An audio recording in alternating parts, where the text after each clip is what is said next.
दलीय व्यवस्था, स्वस्थ व सुसंगठित दलीय व्यवस्था भी होनी चाहिए।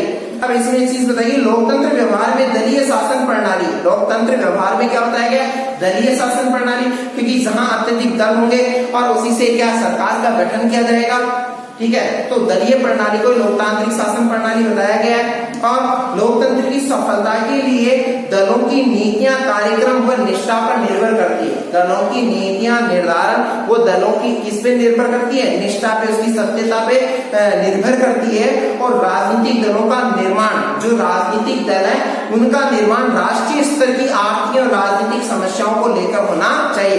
राजनीतिक दलों का जो निर्माण है वो राष्ट्रीय स्तर की जो समस्याएं हैं उनको लेकर ही निर्माण होना चाहिए। कई ऐसे दल हैं जिन्होंने राष्ट्रीय समस्याएं लेके अपनी स्थापना की है, तो ऐसे दलों का उद्देश्य भी क्या रहेगा, राष्ट्रहित रहेगा, ठीक है। और दूसरी चीज कि आंतरिक चुनाव होने चाहिए। चुनाव कैसे होने चाहिए, आंतरिक चुनाव होने चाहिए।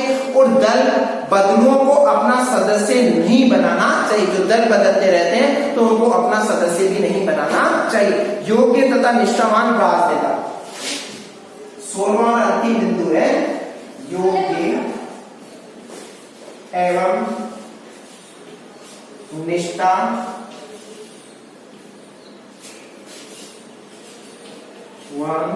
राजनेता।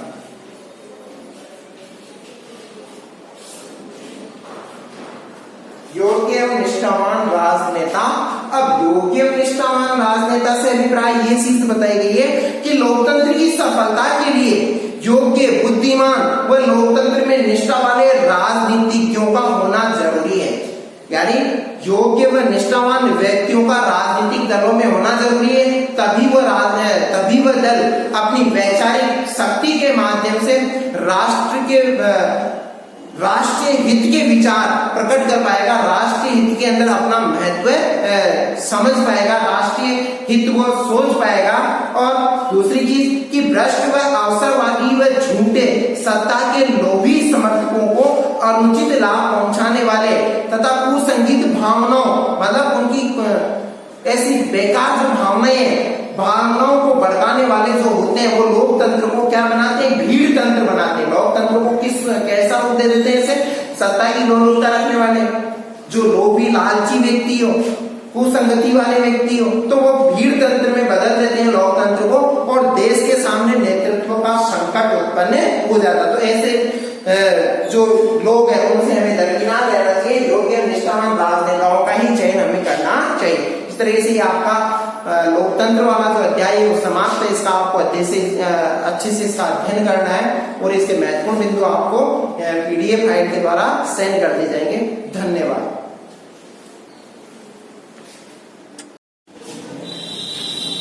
आवश्यक परिस्थितियां,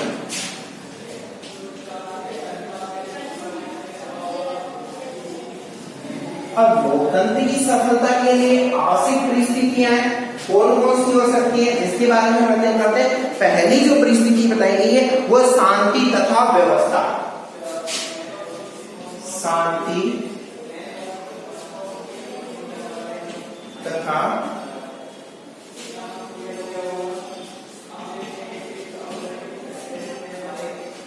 लोकतंत्र की सफलता के लिए जो आवश्यक परिस्थितियां बताएगी उसमें शांति तथा व्यवस्था, शांति स्थापित करना और व्यवस्थाएं लागू करने के लिए लोकतंत्र की सफलता के लिए यह जरूरी है। क्या जरूरी है लोकतंत्र की सफलता के लिए, किस चीज को महत्व दिया गया है इसमें कि आंतरिक व्यवस्था सामान्य हो। आंतरिक व्यवस्था यानी आंतरिक रूप से हमारा राष्ट्र बाहरी तत्वों से परेशान नहीं हो, आंतरिक रूप से मजबूत होना चाहिए। जो आंतरिक रूप से जो राष्ट्र समृद्ध होगा उस पर अन्य राष्ट्र क्या नहीं कर सकते, उस पर अटैक करने से पहले सोचेंगे। इस राष्ट्र को हराना नामुमकिन है। कहते हैं ना कि घर का बैदी लंका ढाए। तो इस तरीके से क्या होना आवश्यक है कि प्रत्येक राष्ट्र को आंतरिक रूप से सुदृढ़ होना जरूरी है और बाहरी आक्रमण का भय नहीं हो। और उसे दूसरी स्थिति होती है कि आंतरिक रूप से जो राष्ट्र सुदृढ़ होगा, और दूसरी स्थिति है कि बाहरी तत्व यानी बाहरी शक्तियों का भी उसमें क्या नहीं होना चाहिए, भय नहीं होना चाहिए, और मजबूती से डट के अपनी बात का समर्थन करना चाहिए, अपनी बात कहनी चाहिए। तो आंतरिक रूप से और बाहरी रूप से राष्ट्र क्या होना चाहिए, सबल होना चाहिए। और दूसरी चीज कि व्यक्ति अपनी स्वतंत्रता का उपभोग करते हैं। इसमें क्या बताया गया कि सत्ता का विकेंद्रीकरण बना होता है, यानी शांति तथा व्यवस्था के लिए सत्ता का क्या किया गया, विकेंद्रीकरण किया गया। अब सत्ता का जो विकेंद्रीकरण किया गया, शक्तियों का जो विभाजन किया गया है, उसमें ये बात भी सिद्ध होती है, क्या बात सिद्ध होती है कि व्यक्ति अपनी स्वतंत्रता का उपभोग कर पाएगा। जहां शक्तियों का बंटवारा होगा तो व्यक्ति उन केंद्रीकृत शक्तियां नहीं होगी, तो व्यक्ति स्वतंत्र रूप से अपनी सत्ता का प्रयोग कर पाएगा, अपनी शक्तियों का प्रयोग कर पाएगा। और बाहरी आक्रमण होता है तो सरकार राष्ट्र की अखंडता तथा सुरक्षा के लिए सत्ता का केंद्रीकरण करती है। लेकिन जब बाहरी तत्वों के द्वारा अगर आक्रमण किया जाता है तो उस समय सत्ता को क्या कर लेना चाहिए, सरकार को क्या कर लेना चाहिए, केंद्रीकृत हो जाना चाहिए, एक होके, और राष्ट्र का मुकाबला करना चाहिए। अनेक दल हो, इससे हमें कोई सरोकार नहीं है। लेकिन बाहरी तत्व अगर हमारे देश को आंख दिखाए तो उस समय में आरोप प्रत्यारोप नहीं करके और बाहरी राष्ट्रों का क्या करना चाहिए, डटकर मुकाबला करना चाहिए। व्यक्ति की स्वतंत्रता तक पर भी पाबंदियां लगाती है, और जब ऐसी स्थितियां हो जाती है तो व्यक्ति की जो स्वतंत्रता है उन पे भी पाबंदी लगा देनी चाहिए। लोकतंत्र में शांति व्यवस्था आवश्यक है, और लोकतंत्र का महत्वपूर्ण सिद्धांत है कि शांति व्यवस्था का होना आवश्यक है। अब सुदृढ़ राष्ट्रीय अर्थव्यवस्था, दूसरा बिंदु है सुदृढ़ राष्ट्रीय अर्थव्यवस्था। सुदृढ़ राष्ट्रीय अर्थव्यवस्था के लिए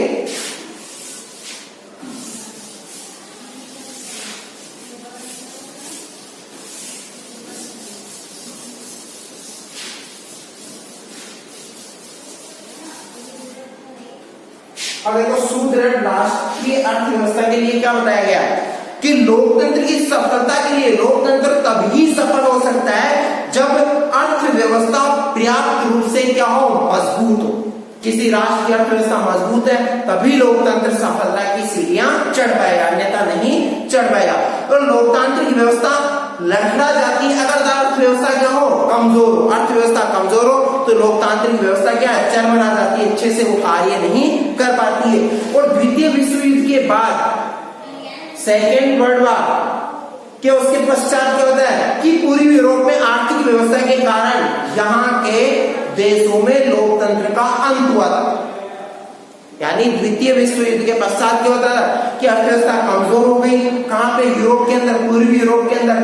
तो वहां जो लोकतांत्रिक व्यवस्था थी वो गड़बड़ा जाती, वो शासन करने के अंदर असक्षम हो जाती। रीजन, वहां आर्थिक स्थिति क्या होने लग गई, उनकी कमजोर होने लगी। और जहां अर्थव्यवस्था कमजोर होगी वहां लोकतंत्र का सफल संचालन नहीं किया जा सकता है। और लोकतंत्र के सफल संचालन के लिए अर्थव्यवस्था का मजबूत होना आवश्यक है। ठीक है।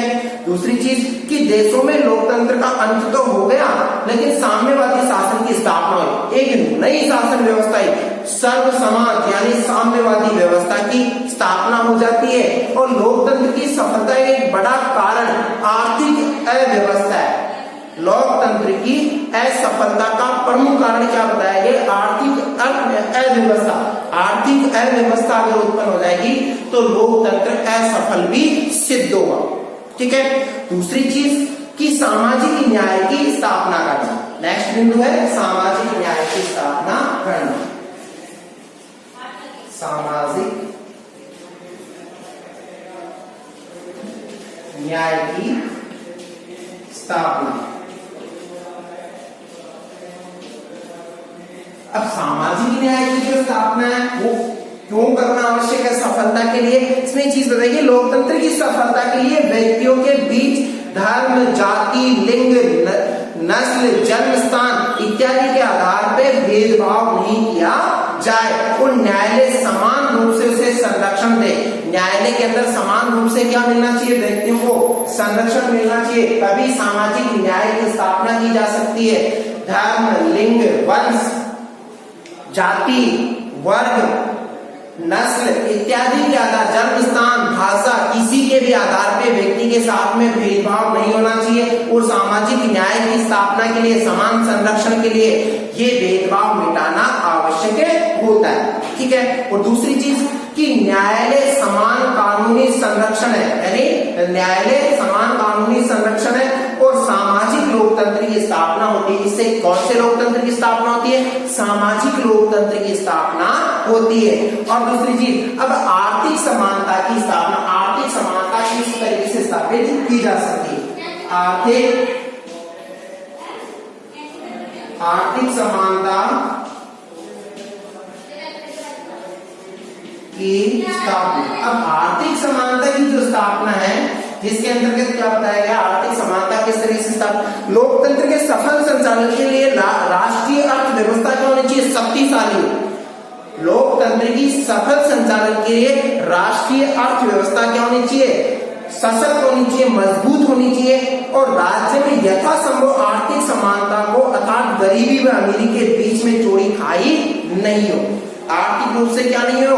चोरी खाई भी नहीं होनी चाहिए कि अमीर और गरीब के मध्य बहुत सा अंतर हो, एक अमीर होता जाए और गरीब बिल्कुल गरीब होता जाए, ऐसा डिफरेंस नहीं होना चाहिए। तभी आर्थिक समानता स्थापित की जा सकती। सभी का समान भाव से क्या होना चाहिए? समरूपता से उनका विकास होना चाहिए। फिर नेक्स्ट बिंदु हमारा शिक्षित व जागरूक जनता। शिक्षित व जागरूक जनता, पांचवा हमारा बिंदु होगा शिक्षित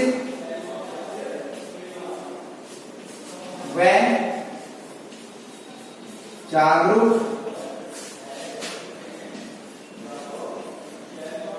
जनता। अब शिक्षित व जागरूक जनता कैसे होती है? किस तरीके से शिक्षित व जागरूक जनता? इसमें ये चीज बताइए, लोकतंत्र की सफलता के लिए क्या है कि लोकतंत्र की सफलता के लिए जनता का शिक्षित एवं जागरूक होना आवश्यक है। लोकतंत्र के स्पष्ट संचालन के लिए, सही संचालन के लिए जनता शिक्षित होगी तो वो राष्ट्र की समृद्धि में अपना योगदान देगी। जागरूक होगी तो वो सरकार की नीतियों का क्या कर पाएगी? एनालिसिस कर पाएगी और उनपे मंथन करके उन विचारों पे और अपने हित के वो फैसले जनता से करवा सकती है। ठीक है। तो जनता का शिक्षित व जागरूक होना जरूरी है। अब जनमत का निर्माण,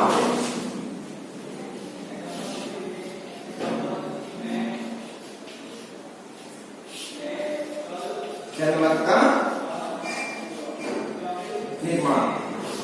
का निर्माण कैसे किया जाता है? इसके अंदर अब देखो, जनमत का जो निर्माण है जिसमें एक चीज बताइए, लोकतंत्र के सफल संचालन के लिए जनमत निर्माण के साधनों की स्वतंत्रता की यानी साधनों की स्वतंत्रता भी आवश्यक है। यानी जनमत निर्माण के लिए साधनों की स्वतंत्रता, यानी जनमत निर्माण के जो साधन है उनके प्रति क्या होनी चाहिए?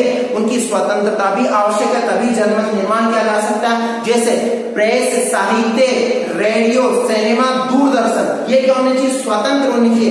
अगर ये स्वतंत्र होंगे तो जनमत निर्माण होगा, जनता जागरूक होगी, अपनी बात लोगों तक उनकी पहुंचेगी, यानी अपनी बात पहुंचेगी सरकार तक, तो सरकार उस पर फोकस भी करेगी कि जनता की जागरूकता की। सरकार कोई कानून बना देती है तो जनता अपनी बात कैसे कहेगी? प्रेस के माध्यम से कह सकती है, रेडियो टीवी के माध्यम से कह सकती है।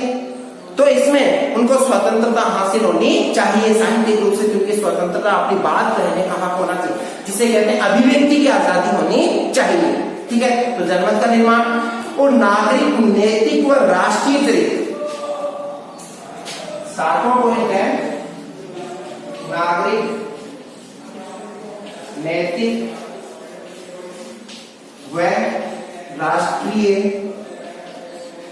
चरित्र।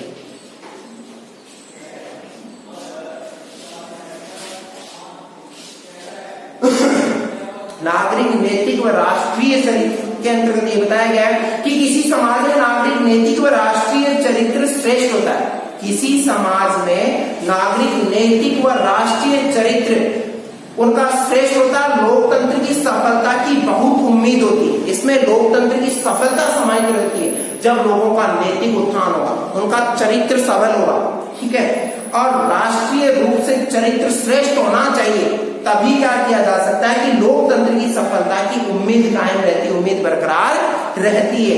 व्यक्ति अपने अधिकारों व कर्तव्यों का उचित प्रयोग करते हैं, व्यक्ति अपने अधिकारों कर्तव्यों का क्या करते हैं, स्पष्ट रूप से सही रूप से क्या करते हैं, उनका संचालन करते हैं। उनमें उदारता, सहानुभूति, सेवा, प्रेम इत्यादि भाव क्या होने लग जाते हैं, विकसित होने लग जाते हैं, और जनता की शक्ति पर निर्भर करता है, और इस तरह से जनता की शक्ति पर निर्भर करने लगता है। हमारा नेक्स्ट बिंदु होगा सत्ता का विकेंद्रीकरण। सत्ता का क्या किया जाता है, विकेंद्रीकरण तथा स्थानीय स्वशासन।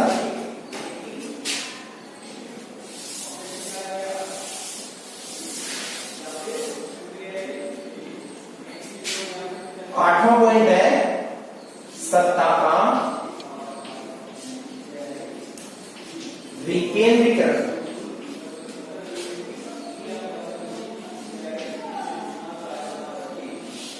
अब सत्ता का विकेंद्रीकरण से अभिप्राय है कि सत्ता का विभाजन। हमारे यहाँ पे सत्ता संघात्मक व्यवस्था है, तो सत्ता का वैसे ही क्या है, विभाजन होता है। लोकतांत्रिक शासन प्रणाली में सत्ता विकेंद्रीकृत रहती, कार्यपालिका के रूप में, विधायिका के रूप में और न्यायपालिका के रूप में सत्ता का विभाजन होता है। अब सत्ता का जो विभाजन है वो केंद्र व राज्य, स्थानीय स्वशासन इस तरीके की व्यवस्था के अंदर भी किया जाता है, तो इसे भी सत्ता का विकेंद्रीकरण कहा जाता है। अब अधिन्याय तंत्र का जो आधार है, अधिन्याय तंत्र का आधार सत्ता का केंद्रीकरण जो लोकतंत्र का आधार है, मतलब सत्ता का इसमें क्या होता है, केंद्रीकरण, और लोकतंत्र का आधार है। अधिन्याय तंत्र सत्ता का केंद्रीकरण होता है, जो कि लोकतंत्र का ये क्या बताया गया, आधार बताया गया, ठीक है। सत्ता का विकेंद्रीकरण, लोकतंत्र का प्रमुख आधार क्या बताया गया, सत्ता का क्या होना चाहिए, विकेंद्रीकरण, जबकि अधिन्याय तंत्र का जो आधार है वो क्या बताया गया, अधिन्याय तंत्र का मतलब होता है सत्ता का केंद्रीकरण, और लोकतंत्र का प्रमुख आधार बताया गया शक्तियों का विभाजन, जिसे विकेंद्रीकरण कहते हैं। तो लोकतंत्र के अंदर शक्तियों का विभाजन होगा और अधिन्याय तंत्र में शक्तियां केंद्रीकृत होती है, यानी अकेले व्यक्ति या एक ही जगह शक्तियों का संचालन किया जाता है।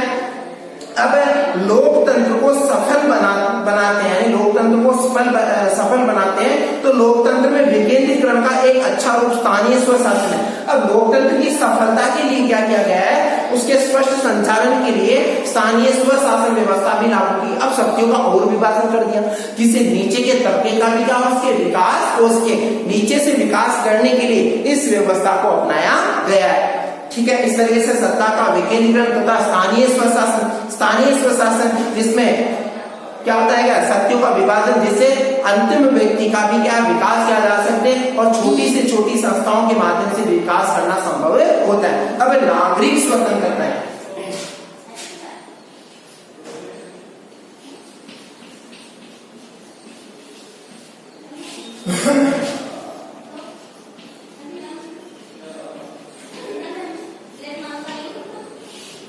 नागरिक स्वतंत्रताएं, नागरिक स्वतंत्रताओं से अभिप्राय कि लोकतंत्र सीमित शासन के सिद्धांत को मानता है। लोकतंत्र किसको मानता है, लोकतंत्र सीमित साधनों के सिद्धांत को स्वीकार करता है, जिसका अर्थ क्या बताया गया है, सीमित साधन के सिद्धांत को स्वीकार तो करता है, जिसका अर्थ है कि संविधान द्वारा नागरिकों को स्वतंत्रताएं प्रदान होनी चाहिए, यानी व्यक्ति को, यानी नागरिकों को जो स्वतंत्रताएं मिले वो कहां से मिलनी चाहिए, संविधान सम्मत होनी चाहिए। संविधान सम्मत मतलब कानूनी स्वतंत्रता, कानूनी रूप से स्वतंत्रताएं होनी चाहिए।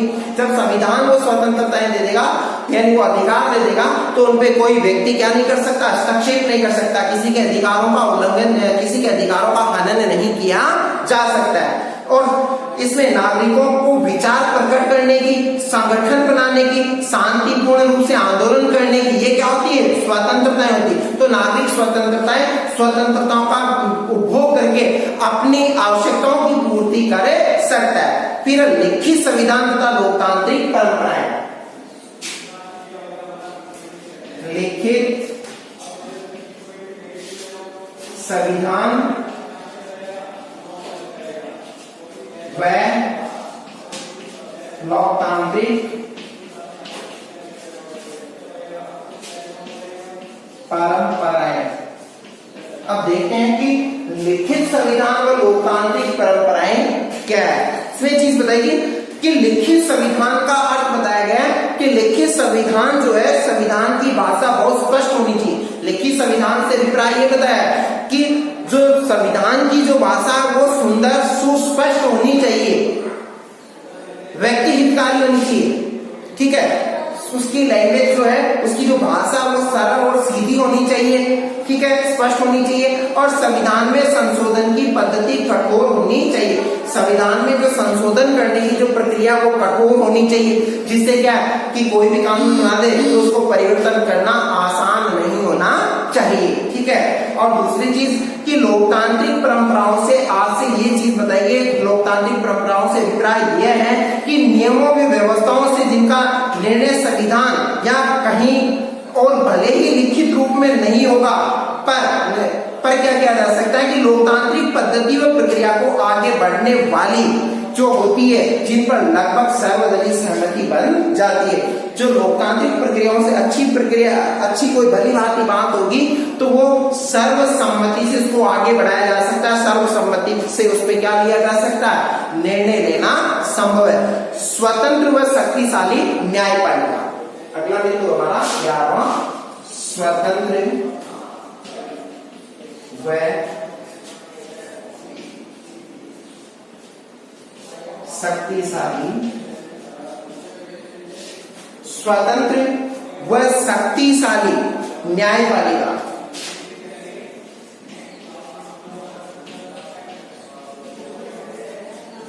स्वतंत्र व शक्तिशाली क्या होनी चाहिए, न्यायपालिका होनी चाहिए।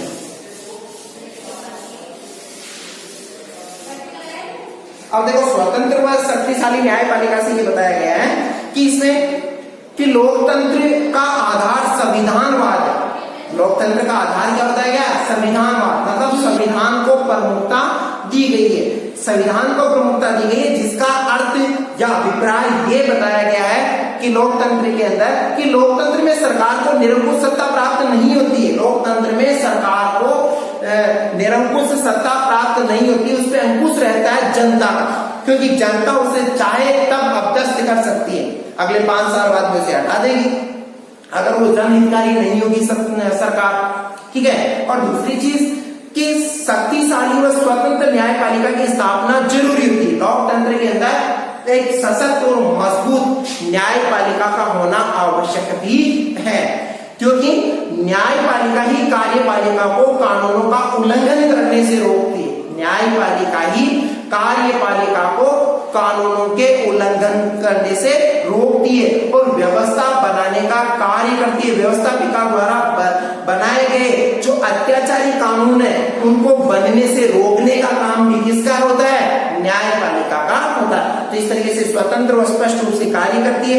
न्यायपालिका नागरिकों की स्वतंत्रता की हितैषी होती है। क्या होती है, न्यायपालिका नागरिकों की स्वतंत्रता की भी रक्षा करती है। योग्य व निष्पक्ष कर्मचारी तंत्र, 12वां पॉइंट है, योग्य एवं निष्पक्ष कर्मचारी तंत्र। अब देखो, योग्य एवं निष्पक्ष कर्मचारी तंत्र के बारे में चीज बताई गई है। कर्मचारी तंत्र के अंदर क्या बताइए, योग्य व निष्पक्ष कर्मचारी होने चाहिए, जिसमें ये बात बताई गई है कि लोकतंत्र में जनप्रतिनिधियों द्वारा जो बनाई गई नीतियां हैं, वो नीतियों का जो निर्माण है कर्मचारी तंत्र ही लागू करता है। लोकतंत्र में जो नीतियां बनाई जाती है उन नीतियों को लागू करने का काम किसके द्वारा किया जाता है, कर्मचारी के द्वारा किया जाता है। कर्मचारी ही उन नीतियों को लागू करता है। और दलगत राजनीति में तटस्थ एवं निष्पक्ष रहना चाहिए और दलगत राजनीति से अलग परे हटके, यानी राजनीति के अंदर दलगत राजनीति से परे हटके ही अपनी नीतियों का निर्धारण होना चाहिए। अब है कि योग्य निष्पक्ष कर्मचारी तंत्र। नेक्स्ट बिंदु हमारा सार्वजनिक हित की राष्ट्रीय योजनाएं। सार्वजनिक हित की राष्ट्रीय योजनाएं, जो योजनाएं बनाई जाए वो सार्वजनिक हित की होनी चाहिए, यानी सभी के काम की हो, और राष्ट्रीय योजनाएं होनी चाहिए जो सरकार के द्वारा संपूर्ण भारत के अंदर लागू, यानी संपूर्ण देश के अंदर लागू होने वाली योजनाएं होनी चाहिए, जिसमें विकासशील देशों में लोकतंत्र की सफलता के लिए यह आवश्यक है कि जो योजनाएं बनाई जाए वो सार्वजनिक हित की और राष्ट्रीय योजनाएं होनी चाहिए, जिसमें सभी का हित समाहित राष्ट्रीय योजनाएं बनाई जाए और राष्ट्रीय आय की वृद्धि करती हो ऐसी योजनाएं होनी चाहिए, जिसमें राष्ट्र को किसकी प्राप्ति हो, उनको इनकम होनी चाहिए, यानी आय की प्राप्ति होने वाली योजनाओं का संचालन होना चाहिए। अब आधारभूत मामलों में राष्ट्रीय सहमति, 14वां पॉइंट है आधारभूत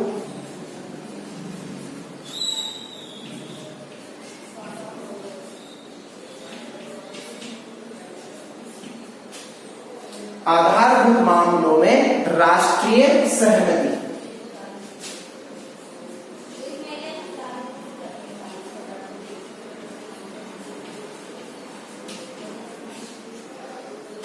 आधारभूत मामलों में क्या बताया गया, राष्ट्रीय सहमति इस आधार पर बताई गई कि लोकतंत्र की सफलता के लिए ये अत्यंत आवश्यक है बहुसंख्यक व अल्पसंख्यक वर्गों को राजनीतिक दलों में सहमति हो, यानी उनकी सहभागिता होनी चाहिए। अल्पसंख्यक व बहुसंख्यक जो नागरिक है उनको राजनीतिक दलों के अंदर उनकी सहभागिता होनी चाहिए, उनकी सहमति होना आवश्यक है।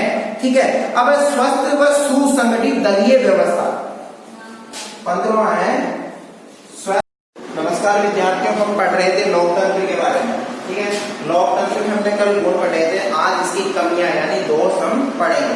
अब लोकतंत्र के अंदर कौन कौन से अवगुण समाहित है, कौन कौन सी कमियां हैं, जिनके बारे में आज हम अध्ययन करेंगे। जिसमें पहली जो कमी बताई गई है लोकतंत्र के अंदर, जिसमें बताया गया लोकतंत्र व्यक्ति संबंधी धारणा भ्रमपूर्ण बताई गई है। लोकतंत्र के अंदर क्या बताया गया, लोकतंत्र में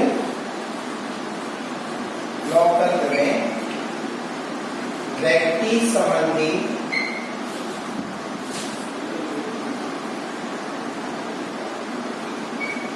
धारणा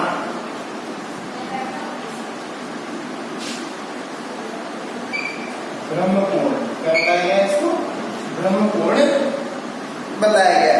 अब लोकतंत्र के अंदर व्यक्ति संबंधी जो धारणा वो किस प्रकार से ब्रह्मपूर्ण है कि लोकतंत्र व्यक्ति को बुद्धि व विवेक संपन्न मानता है। लोकतंत्र के अंदर इस बात बताइए कि लोकतंत्र के अंदर व्यक्ति को कैसा व्यक्ति माना है, जो बुद्धि और विवेक से संपन्न है, उसके पास में बुद्धि और विवेक की कोई कमी नहीं है। क्योंकि यह है लोकतंत्र के परिप्रेक्ष्य में अगर देखा जाए, दोष सिद्धि के रूप में देखा जाए तो लोकतंत्र के अंदर सभी व्यक्ति सर्वगुण संपन्न नहीं होते। तो एक दोष ही है ये, मतलब सभी व्यक्ति सर्वगुण संपन्न नहीं है, तो सभी व्यक्तियों के पास में गुण हो या सभी व्यक्ति विवेकशील प्राणी हो, ऐसा संभव नहीं है। तो एक दोष सिद्धि वाली बात बताई है। व्यक्ति मूलतः, व्यक्ति क्या होता है कि व्यक्ति मूलतः अबौद्धिक प्राणी, व्यक्ति को किस रूप में माना गया, अबौद्धिक प्राणी है। बौद्धिक तो है लेकिन इतना वो बुद्धिजीवी नहीं है कि हम जितना उसको लोकतंत्र के अंदर हमने बड़ा चढ़ा के प्रस्तुत किया है उतना वो बौद्धिक प्राणी नहीं है। ठीक है, और व्यवहार में लोकतंत्र की जगह भीड़ तंत्र मिलता है। व्यवहार में क्या बताया गया, हम बुद्धि संपन्न लोगों को जिता के भेज देते हैं। अब बुद्धि संपन्न लोग जीत के तो गए, लेकिन यह नहीं कि सभी व्यक्ति बुद्धिमान हो, सभी व्यक्ति वहां जो जीत के गए पार्लियामेंट में तो सभी व्यक्ति बुद्धिमान और अच्छा सा निर्णय करेंगे, जनहितकारी कार्य करेंगे, संभव नहीं है। तो लोकतंत्र अब वहां किस तरीके का होगा कि वहां अविवेकशील प्राणी वहां चले जाएंगे तो एक भीड़ हो जाएगी, मतलब मूर्खों की भीड़ हो जाती है। मतलब क्या हो जाता है, मतलब मूर्खों की एक जगह भीड़ होना बताया गया।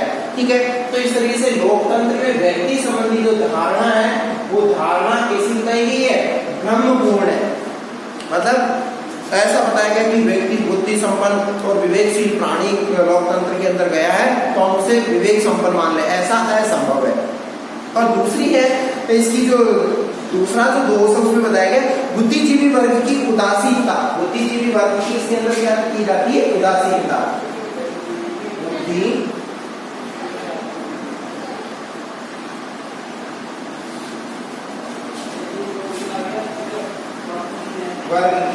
उदासीनता।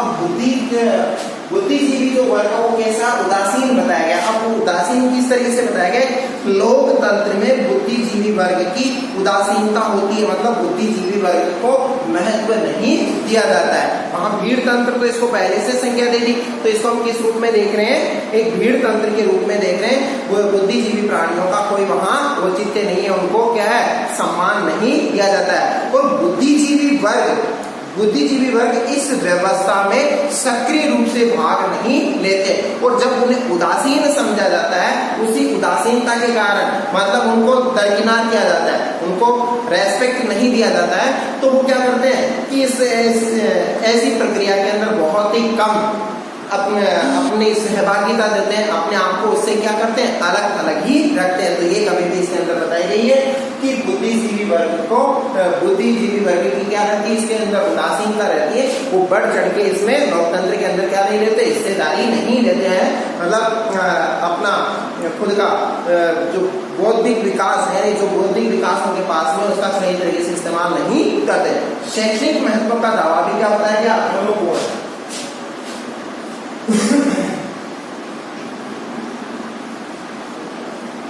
शैक्षणिक विकास का दावा।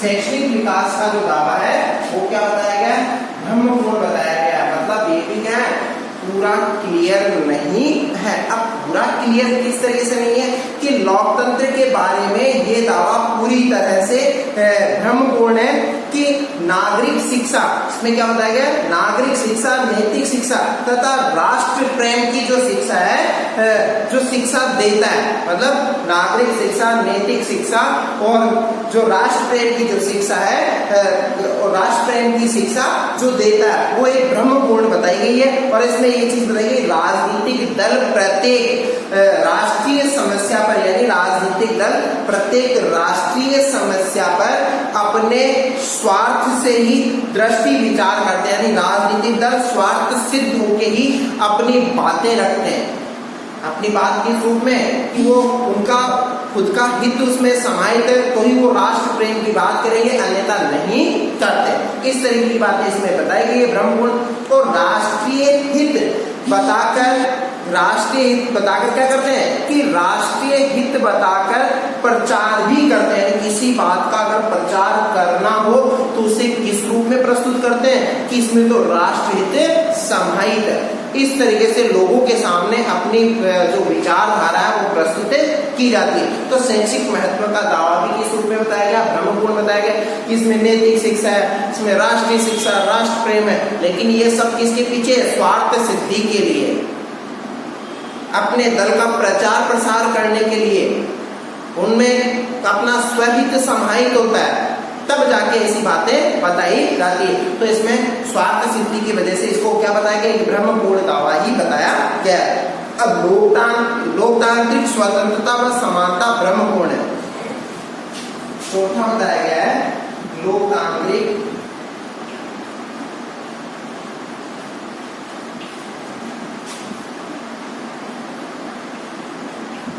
स्वतंत्रता व समानता भ्रमपूर्ण। मतलब लोकतांत्रिक स्वतंत्रता व समानता भ्रमपूर्ण बताई गई है। अब किस रूप में भ्रमपूर्ण बताई गई है कि लोकतंत्र व्यक्तियों को राजनीतिक स्वतंत्रता, समानता प्रदान करता है। ऐसा कहा गया है कि लोकतंत्र क्या कर रहा है कि राजनीतिक रूप से उसे स्वतंत्रता व समानता देता है, ऐसा इस तरीके से बताया गया। लेकिन ये क्या चीज बताई गई, भ्रमपूर्ण है, मतलब तथ्यात्मक नहीं है। हम इसे वास्तविक नहीं मान सकते कि ये चीज फैक्ट है लोकतंत्र के अंदर, ऐसा नहीं है। कुछ जो दार्शनिक है वो दार्शनिक इसे आलोचनात्मक यानी कमियों की दृष्टि से इसका अध्ययन करते हैं। व्यक्ति की राजनीतिक स्वतंत्रता व समानता भी अर्थहीन हो जाती है, और इस तरीके से क्या है, उस स्वार्थ और व्यक्ति की जो राजनीतिक और स्वतंत्रता व समानता भी क्या बताएगी इसके अंदर अर्थहीन बताइए, उसका कोई औचित्य नहीं है। ठीक है। और दूसरी चीज कि धनिक वर्ग के हित में होते हैं, मतलब जो भी फैसले लिए जाते हैं, जो भी कार्य किए जाते हैं वो किसके लिए किए जाते हैं, धनिक वर्ग के लिए किए जाते हैं। धन संपन्न वर्ग वालों के लिए ही ऐसे कार्य किए जाते हैं, उनमें ऐसे फैसलों में उनका ही हित सबसे ज्यादा समाहित होता है। असमानता के कारण लोकतंत्र यानी असमानता के कारण लोकतंत्र में गरीब वर्ग राजनीतिक स्वतंत्रता और समानता भी लगभग अर्थहीन ही हो जाती, यानी लोकतंत्र के अंदर लोकतंत्र में असमानता के कारण जो गरीब वर्ग है उसकी राजनीतिक स्वतंत्रता व समानता भी लगभग कैसी बताई गई है, अर्थहीन बताई है, इसका कोई औचित्य नहीं है। फिर राजनीतिक दलों का दुष्प्रभाव, पांचवा है राजनीतिक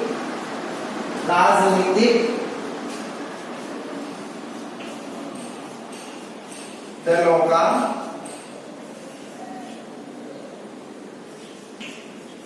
दुष्प्रभाव या प्रचार।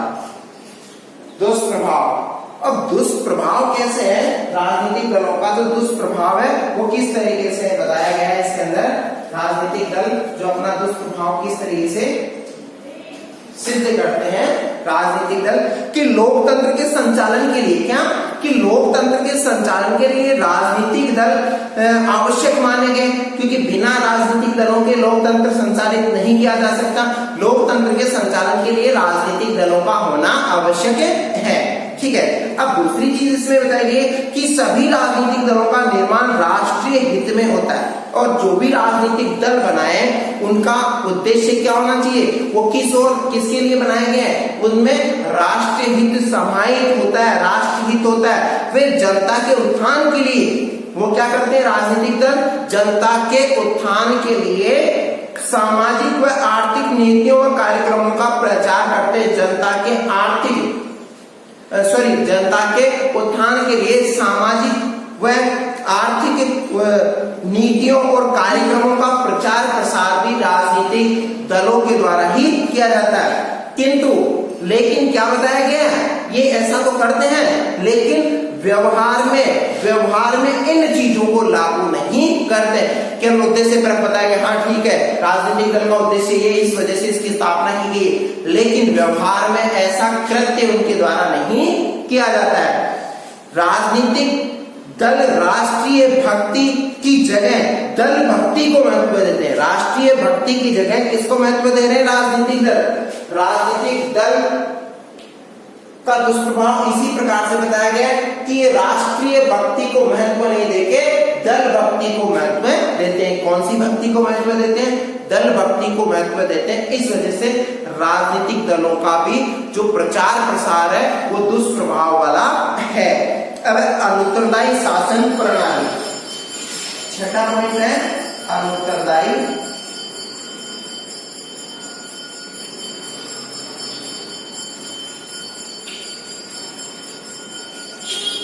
शासन प्रणाली।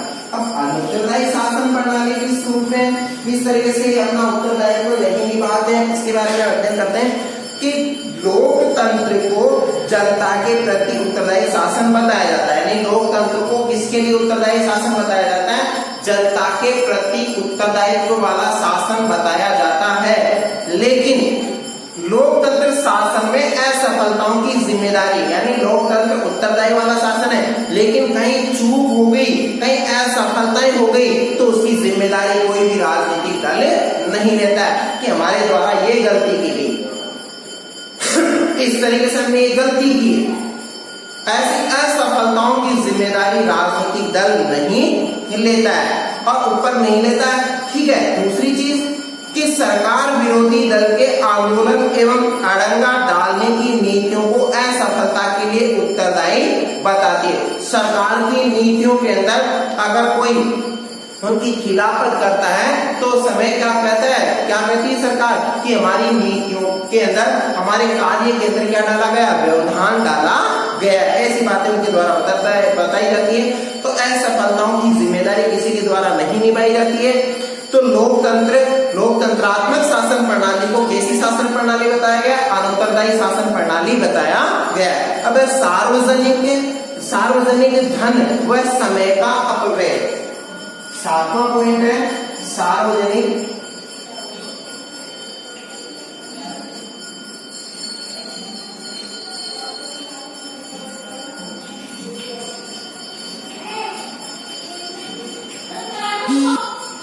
समय का अपव्यय। अब देखो सार्वजनिक धन व समय का अपव्यय किस रूप में होता है इसके अंदर ये चीज बताइए कि लोकतंत्र में जो नीतियों के निर्धारण में कानून निर्माण यानी कानून के निर्माण में लोकतंत्र में नीतियों के निर्धारण कानून के निर्माण में अत्यधिक धन व्यय होता है। जो कानून निर्माण करेंगे या नीतियों का निर्धारण करेंगे तो उसमें बहुत ही धन अपव्यय होता है यानी धन उसके अंदर खर्च होता है और समय की बर्बादी भी बहुत ज्यादा होती है। कानून निर्माण के अंदर कितना समय लगे, कितने उसकी बैठकों का आयोजन करना पड़े, कितने बार विधानसभाएं या लोकसभाएं बुलानी पड़ती है, तो कितना अपव्यय होता है, कितना नुकसान होता है। फिर वो कानून पारित हो या नहीं हो ये भी संभव नहीं है। तो इस तरीके से कानून निर्माण के अंदर या नीतियों के निर्धारण के वक्त बहुत समय और धन की क्या होती है इसमें बर्बादी होती है। और आम चुनाव में भी ऐसा ही है। आम चुनाव के अंदर भी जो राजनीतिक दल है वो अपना प्रचार प्रसार करते हैं तो इसमें धन और समय की बर्बादी करते हैं। दोनों चीज की धन की दृष्टि से बहुत खर्चीली प्रणाली यानी धन की दृष्टि से क्या बताया गया है लोकतांत्रिक शासन प्रणाली को अगर धन की दृष्टि से देखा जाए तो बहुत ही अत्यधिक खर्च वाली प्रणाली के रूप में इसको माना गया है। और दूसरी चीज कि लोकतांत्रिक शासन प्रणाली जो कि विकास की गति भी बहुत धीमी होती है। इस प्रणाली के अंदर जो विकास की जो प्रणाली है यानी विकास की जो प्रक्रिया है बहुत ही धीमी गति से इसके अंदर की जाती है। तो ये लोकतांत्रिक शासन प्रणाली में ये विभिन्न दोषों का हमारे द्वारा अध्ययन किया गया। अब है उदासीन मतदाता।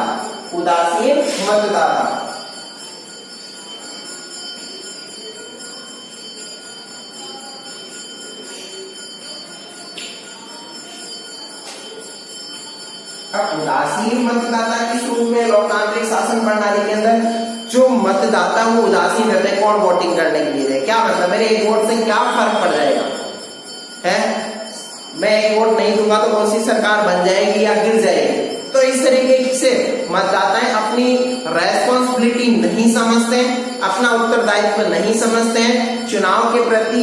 और इसमें 50 से 60% लोग तो वोट के अंदर इंटरेस्टेड ही नहीं है यानी वोट देके क्या करेंगे, कौन धंधे पे नहीं जाएंगे, छुट्टी हो जाएगी वो हो जाएगी। गवर्नमेंट ने नियम बनाने के बाद में चलो कोई बात नहीं गवर्नमेंट ने छुट्टी कर दी आज ठीक है आज घर पे ही रेस्ट कर लेते हैं, कौन वोटिंग करने के लिए जाए। तो इस तरीके से लोगों की ये धारणाएं बन गई है। और ये जो शासन प्रणाली जनता इस शासन प्रणाली को अपना नहीं मानती यानी इस शासन प्रणाली को जनता दरकिनार करती, इसको स्वीकार नहीं करती है, इसमें कमियां ढूंढती है, कमियां बताती है। योग्य तथा अवसरवादी प्रकृति के प्रतिनिधि चुने जाते हैं और जिससे जब जनता उदासीन रहेगी वोटिंग के अंदर इंटरेस्टेड नहीं रहेंगे तो ऐसे व्यक्ति जाएंगे, असफल व्यक्ति जाएंगे वहां पे जिनको केवल अपने स्वार्थ सिद्धि से मतलब है, जनहितकारी योजनाओं से कोई उनका ताल्लुक नहीं होता है। ठीक है, तो इस तरीके से इसमें मतदाता भी क्या रहते हैं उदासीन। अब संकट काल की दृष्टि से कमजोर शासन, 9वां पॉइंट है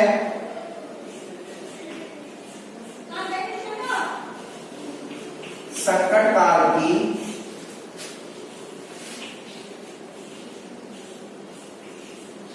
दृष्टि से कमजोर।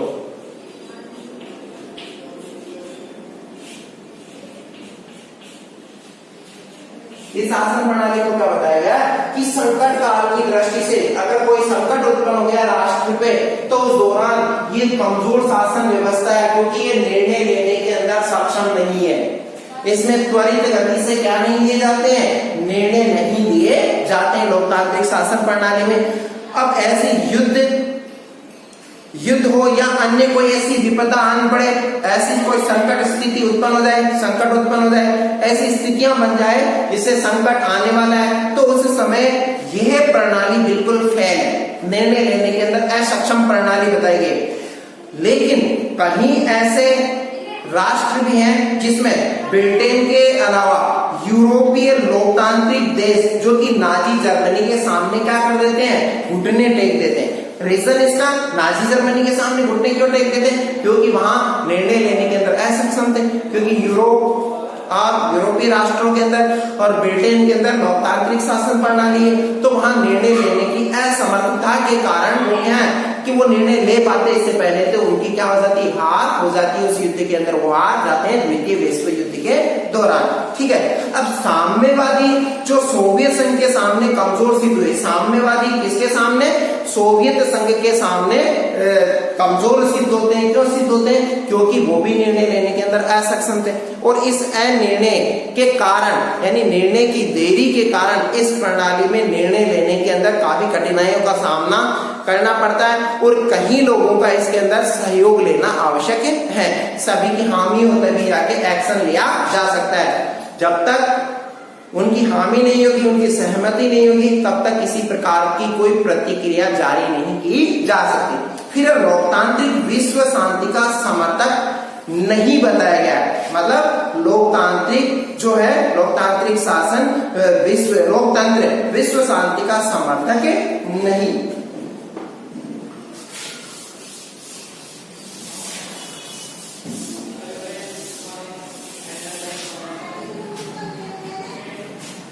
दसवां पॉइंट है लोकतंत्र विश्व शांति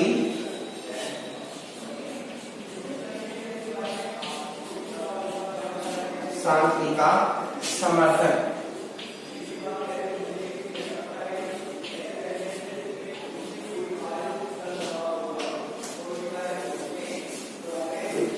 लोकतंत्र विश्व शांति का समर्थक नहीं है। ठीक है, अब देखो किस तरीके से विश्व शांति का यह समर्थक नहीं होता है लोकतंत्र। इसमें बताया गया है कि साम्यवादी जो आलोचक है, जो आलोचकों का जो मत साम्यवादी जो है, वो लोग अपने विवेक से क्या कर रहे हैं, आलोचना कर रहे हैं कि लोकतांत्रिक राज्य पूंजीवादी राज्य होता है। यानी लोकतांत्रिक राज्य को किस दृष्टि से देखा साम्यवादियों ने, एक पूंजीवादी राज्य के रूप में स्वीकार किया है। पूंजीवादी युद्ध एवं साम्राज्यवाद को जन्म देता। पूंजीवाद किसको जन्म देता? युद्ध व साम्राज्यवाद को जन्म देता, क्योंकि उनकी थिंकिंग क्या रहती है कि अधिक से अधिक राष्ट्रों पे मेरा एकाधिकार हो और वहां से मैं ज्यादा से ज्यादा अर्थ उपार्जन करूं, तो उनका ये ध्येय रहता है। तो लोकतांत्रिक राज्यों को विश्व शांति का समर्थक नहीं माना जा सकता है। यानी लोकतांत्रिक जो राज्य है पूंजीवादी है, तो वो विश्व शांति के समर्थक भी नहीं हो सकते, क्योंकि वो साम्राज्यवाद के प्रबल समर्थक होते हैं। तो इस वजह से ऐसे जो राष्ट्र हैं, ये विश्व शांति के समर्थक नहीं माने गए हैं। और यूरोप के लोकतांत्रिक राज्यों ने युद्ध एवं साम्राज्यवाद की नीति को अपनाया। ऐसे ही यूरोप के अंदर जो ब्रिटेन है लोकतांत्रिक राज्य है, यूरोप खुद कैसा राष्ट्र है, यूरोपीय जो राष्ट्र है वो साम्राज्यवादी भावना के लोकतांत्रिक राज्य है, तो उन्होंने साम्राज्यवाद को ही अपना परम ध्येय के रूप में स्वीकार किया है। ठीक है, और दूसरी चीज कि युद्ध एवं साम्राज्यवाद की नीति को इनके द्वारा अपनाया गया था। आर्थिक साम्राज्यवाद को जन्म देती है यह प्रक्रिया है, लोकतांत्रिक प्रक्रिया किसको जन्म देती है? युद्ध एवं युद्ध एवं साम्राज्यवाद को जन्म देने वाली पद्धति या प्रणाली इसको माना गया है। वो नव उपनिवेशवाद होता है, इसे क्या कहते हैं? नव उपनिवेशवाद। लोकतांत्रिक जो प्रणाली है साम्राज्यवाद को जन्म देती है, आर्थिक साम्राज्यवाद को जन्म देती है, और आर्थिक साम्राज्यवाद के लिए नए राष्ट्रों पे यानी अनेक राष्ट्रों पे जो कब्जा किया जाएगा, तो उसे नव उपनिवेशवाद का नाम भी दिया गया है। ठीक है, तो इस तरीके से ये विश्व शांति के समर्थक के रूप में भी नहीं है। अब हम नेक्स्ट बिंदु जो ये संपूर्ण इसके कितने दोष हमारे द्वारा पढ़ लिए गए, 10 दोष इसके जो दे रखे हैं हमारे द्वारा अध्ययन किया गया। अब है लोकतंत्र की सफलता के लिए आवश्यक परिस्थितियां कौन कौन सी है, हमारा नेक्स्ट बिंदु होगा लोकतंत्र की सफलता के लिए